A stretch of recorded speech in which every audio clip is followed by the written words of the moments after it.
Hello students, I am Dr. Mamta, your biology mentor. Welcome to World Student Scope. Today I am going to discuss with you the next part of Principles of Inheritance and Variation. Class 12th Biology, chapter number 5. So we have discussed much in the about this chapter. हमने बहुत कुछ discuss किया है. आपने इसमें मैंने आपको law Mendel laws पढ़ाए, Mendel laws of law of dominance, law of segregation, law of independent assortment. अब हम जो पढ़ने जा रहे हैं that is the chromosomal theory of inheritance. हमने लॉज पढ़े थे, अब क्या पढ़ेंगे? Chromosomal theory of inheritance. The chromosomal theory of inheritance was given by Boveri and Sutton in early 1900s. तो ये जो क्रोमोसोमल थ्योरी ऑफ इनहेरिटेंस है ये किसने दी थी? This was given by Boveri and Sutton in the early 1900. जो चीज़ सबसे पहले याद रखनी है, the name of the scientist who give the chromosomal theory of inheritance. It is the fundamental theory of genetics. Chromosomal theory of inheritance is known as the fundamental theory of genetics. इसको fundamental theory of genetics भी कहते हैं. According to this theory, genes are the unit of heredity and are found in the chromosomes. Chromosomal theory of inheritance क्या कहती थी कि genes क्या हैं? These are unit of heredity. जो हेरिडिटी के यूनिट्स हैं, genes are the units of heredity and they are found in the chromosomes. और कहाँ पे मिलते हैं? Genes are the unit of heredity and they are found in the chromosomes. Chromosomes में मिलते हैं. Chromosomal theory of inheritance came into existence after the Mendelian genetics. मैंने आपसे मेंडेलियन जेनेटिक्स हमने पढ़ा कि मेंडल ने जब जेनेटिक्स की फाउंडेशन की उसको फादर ऑफ मॉडर्न जेनेटिक्स भी कहा जाता है, और मेंडल के लॉज हमने पढ़े. तो जो क्रोमोसोमल थ्योरी ऑफ इनहेरिटेंस थी that come after the Mendelian genetics के बाद क्रोमोसोमल थ्योरी ऑफ इनहेरिटेंस आई. During Mendel experimentation the society was not acceptable to such drastic changes in their scientific ideas. जब Mendel के experiments हो रहे थे, during Mendel experiments society was not accepting such drastic changes. जो Mendel ने studies की वो सारे सोसाइटी जो थी उन चेंजेस को एक्सेप्ट नहीं कर रही थी. They couldn't believe that the existence of such discrete factors, जिसे जीन्स कहा उसने, विच would segregate without mixing. Law of segregation में हमने डिस्कस किया था कि जो लॉ ऑफ सेग्रीगेशन में जो जीन्स हैं, alleles of the genes, they segregate during the meet formation. तो इसमें क्या था कि क्रोमोसोमल थ्योरी ऑफ इनहेरिटेंस को जब मेंडल जेनेटिक्स चल रहा था तो उसको सोसाइटी ने नहीं एक्सेप्ट किया, क्योंकि सोसाइटी ऐसे ड्रास्टिक चेंजेस को एक्सेप्ट नहीं कर रही थी. एंड जीन्स, जिसको उसने क्या कहा? Genes which would segregate during the meet formation, और उसने इस चीज़ को सोसाइटी ने एक्सेप्ट नहीं किया. ये जो ड्रास्टिक चेंजेस मेंडल ने कहे कि फैक्टर्स हैं which are responsible for the heredity, इस तरह के ड्रास्टिक चेंजेस को सोसाइटी ने एक्सेप्ट नहीं किया. Moreover the means of communication was poor at that time, as a result of which the information could not be conveyed to the masses. And the means of communication at the time when the Mendel was doing research, जिस time पे Mendel research कर रहे थे उस समय means of communication बहुत poor थे. Just because of the poor means of communication, तो जो इन्फॉर्मेशन थी, the information could not spread to the masses. जो इन्फॉर्मेशन जो थी वो मासेस तक नहीं पहुंच पाती थी. Also, Mendel's mathematical approach to prove biological laws was unacceptable. Mendel ने जो मैथमेटिकल अप्रोच यूज़ की, जो पुनिस थ्योरम पढ़ते हैं और जो लॉज को एक्सप्लेन करने के लिए, एक्सपेरिमेंटली प्रूव करने के लिए जो मेंडल ने मैथमेटिकल अप्रोचेस यूज़ की, that were also unacceptable eight that time, वो सारी अनएक्सेप्टेबल थी। एज द टाइम पास्ट, जैसे जैसे टाइम पास होता गया, साइंटिस्ट आए, Vries, Correns and Tschermak, they discovered chromosomes which existed inside the nucleus. ये जो 3 साइंटिस्ट की फोटो आप देख रहे हैं, ये कौन थे?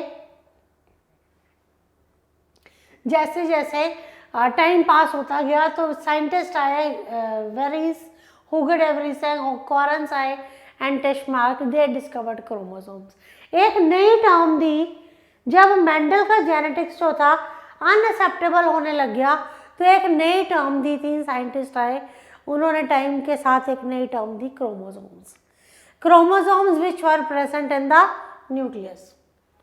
Sutton and Boveri discovered observed the behavior of the chromosomes when the cells were divided. Sutton and Boveri ने क्या किया? They discovered the behavior of the chromosomes. They discovered the behavior of the chromosomes when the cells were divided. Sutton and Boveri ने behaviour observe किया chromosomes का, जब cell divide होने लगता है तो how the chromosomes behave at that time, ठीक है। This was studied by Sutton and बॉवरी।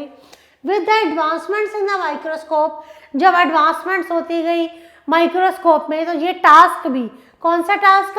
How chromosomes behaved at the time of cell division becomes easy होता गया। Hence they proved Mendel laws with the help of chromosomal movement। तो उन्होंने क्या किया, ये जो आपके सटन एंड बॉवरी थे, सटन एंड बॉवरी ने क्या एक्सप्लेन किया?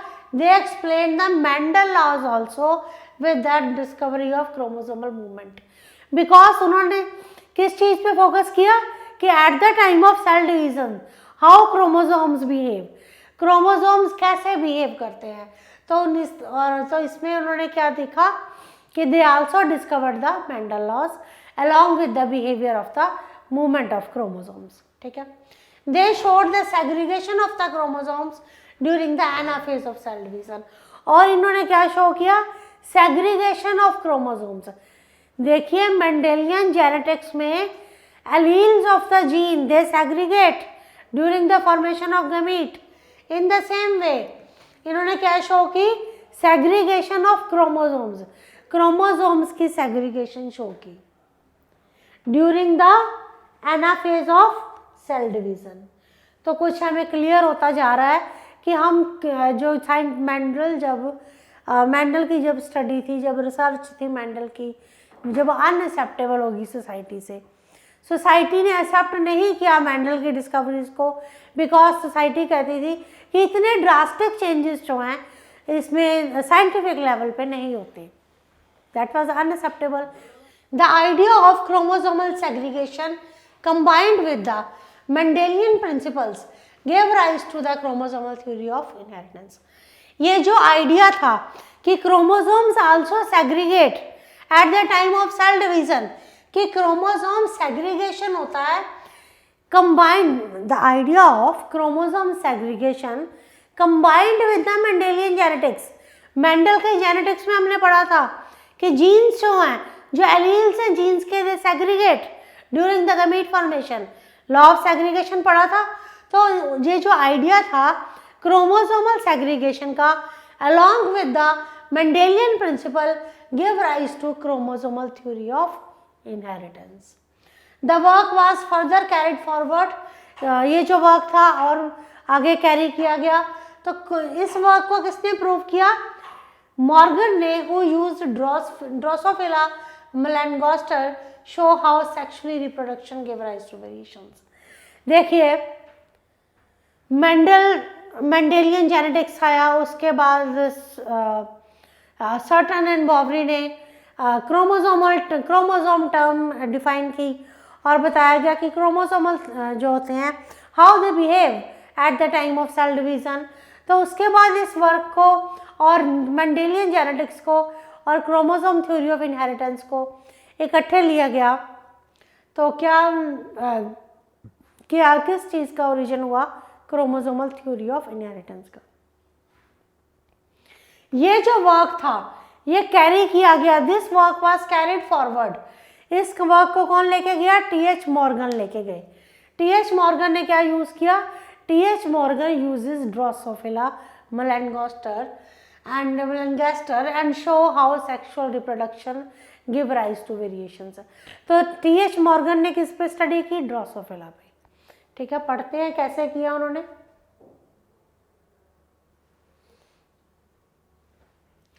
Chromosomal theory of inheritance. अब हम पढ़ने जा रहे हैं linkage and genetic recombination. Morgan observed that while crossing a set of characters, Mendel ने क्या ऑब्जर्व किया, मॉर्गन ने क्या ऑब्जर्व किया कि while crossing a set of characteristics two genes did not segregate as per Mendel laws. तो Morgan ने observe किया कि while crossing a set of characteristics, when we cross a set of characteristics, two genes did not segregate as per Mendel laws। कि जो genes हैं they did not segregate as per Mendel laws। If two genes were present on the same chromosome, the probability of getting a parental combination was much higher in the next generation compared to the non-parental combination। देखिए TH. Morgan ने study की थी। TH. Morgan कहता था कि while crossing a set of characteristics, two genes did not segregate as per Mendel law। तो if two genes were present on the same chromosome, if two genes were present on the if two genes were present on the same chromosome, the probability of getting a parental combination was much higher than the non-parental combination। तो Morgan क्या कहना चाहता था? TH. Morgan जो था वो ये कहना चाहता था कि अगर दो जीन प्रेजेंट है सेम क्रोमोसोम पे, तो जो प्रोबेबिलिटी है of getting a parental combination is much higher than the non parental combination. समझ लग रही है कि किस तरह से क्रोमोसोम्स के बारे में उसने बिहेवियर की बात की। This physical association of genes was termed as linkage. Question आता है डिफाइन लिंकेज। तो ये जो फिजिकल एसोसिएशन है जीन्स की, the physical association of genes was termed as linkage. The term genetic recombination describe the non parental combinations in a dihybrid cross. तो जो physical association है जीन्स की उसको क्या कहते हैं? लिंकेज कहते हैं। जेनेटिक रिकॉम्बिनेशन, जो जेनेटिक रिकॉम्बिनेशन है that describe the non parental gene combinations in a dihybrid cross. Linkage क्या है? Association of genes. और रिकॉम्बिनेशन क्या है? जेनेटिक रिकॉम्बिनेशन क्या डिस्क्राइब करती है? Non parental gene combination. जो नॉन पेरेंटल जीन कॉम्बिनेशन हैं उसको कौन डिस्क्राइब करता है? Genetic recombination. Once linked genes were discovered, the frequency of linked genes also influence the appearance of traits in the next generation. जैसे ही linked genes की discovery हो गई, physical association of the genes को हम linked genes कहते हैं। जैसे ही लिंक्ड जीन्स की डिस्कवरी हो गई तो क्या होना शुरू हुआ? That influenced the appearance of the traits in the next generation. तो उसने क्या किस पे इन्फ्लुएंस किया? The appearance of the next traits, the appearance of the traits in the next generation. जो अपीयरेंस होती है कैरेक्टर्स की उसको उसने इन्फ्लुएंस किया। तो फिजिकल आपका लिंकेज समझ आई कि फिजिकल एसोसिएशन ऑफ जीन्स है। और जेनेटिक रिकॉम्बिनेशन क्या डिस्क्राइब करता है? That describe the non parental combinations. A student of Morgan's Sturtevant discovered the position of linked genes on a chromosome। Morgan ने जैसे कि स्टडी कर रहा था क्रोमोसोम्स पे, उसके स्टूडेंट ने किस पे स्टडी की? He discovered the position of linked jeans on the chromosomes. अगर ये क्रोमोसोम है तो पोजीशन जो है लिंक्ड जीन्स की क्रोमोसोम्स पे किसने स्टडी की? मॉर्गन के स्टूडेंट ने। How? By calculating their frequency of genetic recombination by the process of gene mapping। तो जो स्टूडेंट था मॉर्गन का उसने किस पे स्टडी की? He studied on the linked genes. Linked genes पे स्टडी की उसने bye calculating their frequency of genetic recombination. कैसे कैलकुलेट की उसने? Frequency of genetic recombination by the process of gene mapping. This method of generating A link map was used during the human genome project. तो ये जो method था,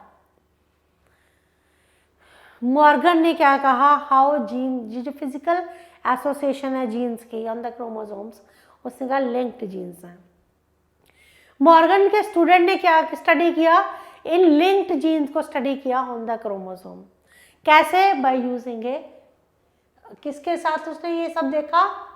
bye calculating their frequency of genetic recombinations. By किसके, और क्या था साथ इसका टूल? Bye genetic mapping. ठीक है जी, इसको और लिंक मैप है, इसको जेनेटिक मैप भी कहते हैं। That was extensively used during the human genome project. तो जो मॉर्गन है वो क्रोमोसोम्स के बारे में देख रहा था, उसके स्टूडेंट ने लिंक्ड जीन्स की बात की, और ये लिंक्ड जीन्स की कैसे स्टडी की? By studying the genetic recombinations by using a map which is known as linked map.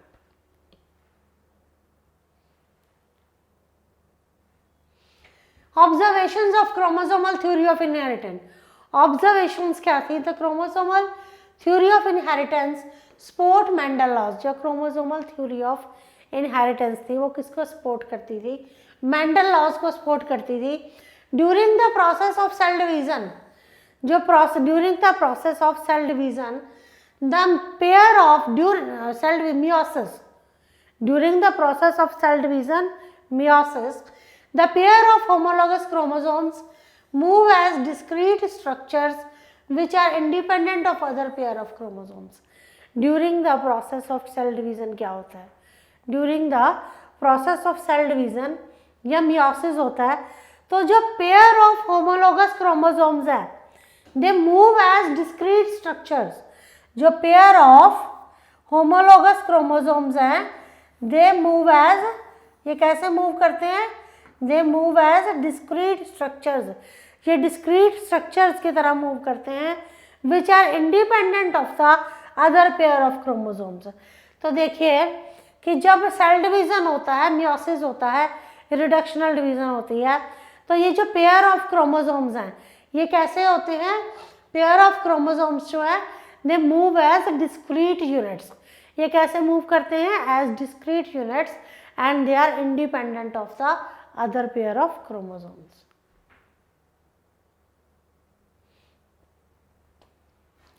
There is a random distribution of chromosomes. There is a random distribution of chromosomes into the pre-gametes from each homologous pair. तो random distribution होती है chromosomes की, किसमें? आपके pre-gametes में chromosomes की random distribution होती है into the pre-gametes from each homologous pair. आपके पास होमोलोगस पेयर ऑफ क्रोमोसोम्स है, वो कैसे सर्व करते हैं? As the discrete units. ठीक है, वो मूव करते हैं, और जेनेटिक रैंडम डिस्ट्रीब्यूशन होती है इन क्रोमोसोम्स की, कहाँ से? From the each homologous pair से। Each parent synthesizes gametes which constitute only a half of the chromosomal complement. तो जब ये रैंडम डिस्ट्रीब्यूशन होगी क्रोमोसोम्स की, तो हर पेरेंट के पास क्या आया? Half of the chromosomal complement. देखिए हम क्रोमोसोमल थ्योरी ऑफ इनहेरिटेंस की बात कर रहे हैं, तो जो क्रोमोसोमल थ्योरी ऑफ इनहेरिटेंस में जो क्रोमोसोम्स हैं, ठीक है, जो क्रोमोसोम्स हैं, दे बिहेव एज, एक बार फिर से मैं बता देती हूँ,